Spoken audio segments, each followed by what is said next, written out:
Today we are talking about an instructional video for dilator use for painful intercourse and as well as vaginismus. So what I want to talk about today is how to properly use your dilator and progress your dilator, and just go over a couple pointers and things that you should really keep in mind when training. Step one, you really want to be as comfortable as possible. So make sure it's at a time when you are not feeling rushed or stressed or in a hurry. So be somewhere that's super comfortable for you. That may be in your bed with your legs propped up on some pillows, as we've discussed in the clinic.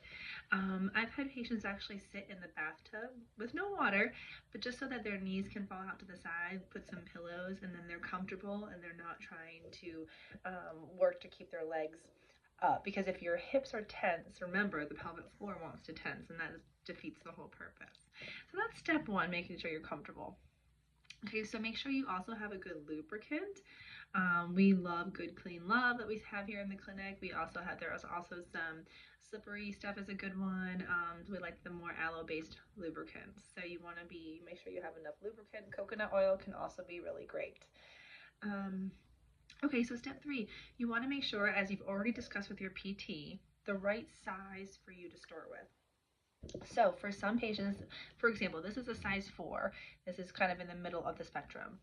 Just to show, I'm just using this for a demonstration today. Most of our patients, they have to start with a size 1. Okay, that's about the size of a pinky. Maybe this is more so if you have trouble inserting a tampon. It is okay if that's where you have to start. So just because you start at a size 1, you will still be able to progress to the bigger sizes, size 8, and be able to have intercourse with your partner. Okay, so the important thing is you'd establish with your therapist to start with a size that you feel you can sit there for 10 minutes and relax and not be in pain. Okay, so maybe there's a tiny bit of discomfort, but as you settle in, as you do your diaphragmatic breathing, you can relax and you realize that, hey, oh, I'm okay, I can do this for 10 minutes.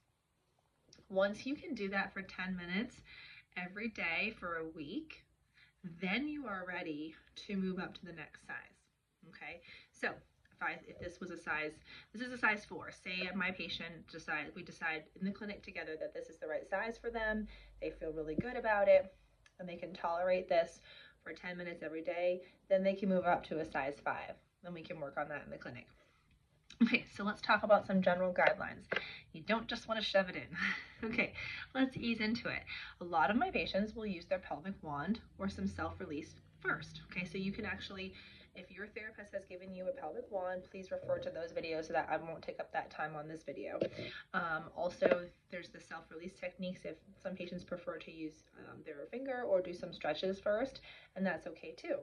So a general rule of thumb for when you're starting is, again, make sure you're comfortable. Make sure you have plenty of lubricant on here. And then when you go to insert the dilator, okay, and again, this could be with the end of the tip of the dilator or with your finger, just start to massage the perineum first. So if you are someone that has more pain upon entry, and once your partner's in, or a tampon or a vibrator, once it's in, you're okay.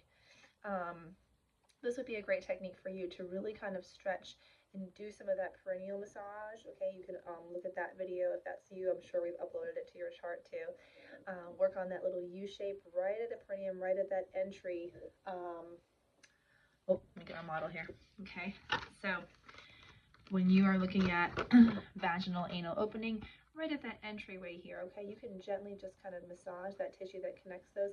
Massage, put your finger in just one knuckle width here and gently kind of work the tissue here, okay?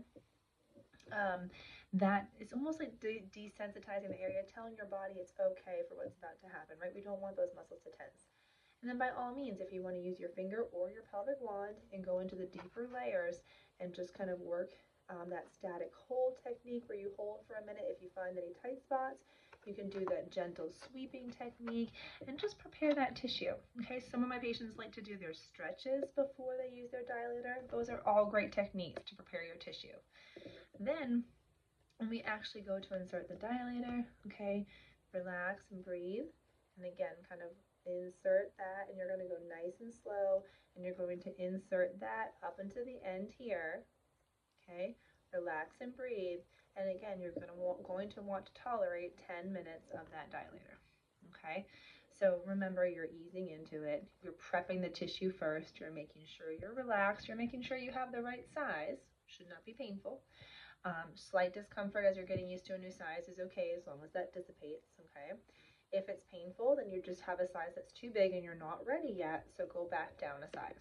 Okay. And of course, if you have any questions, please call either Jen or I, and we can also talk you through it. But this is just a general guideline for dilator use. Our goal is to get you up to the size 8 with no pain and get you ready for intercourse.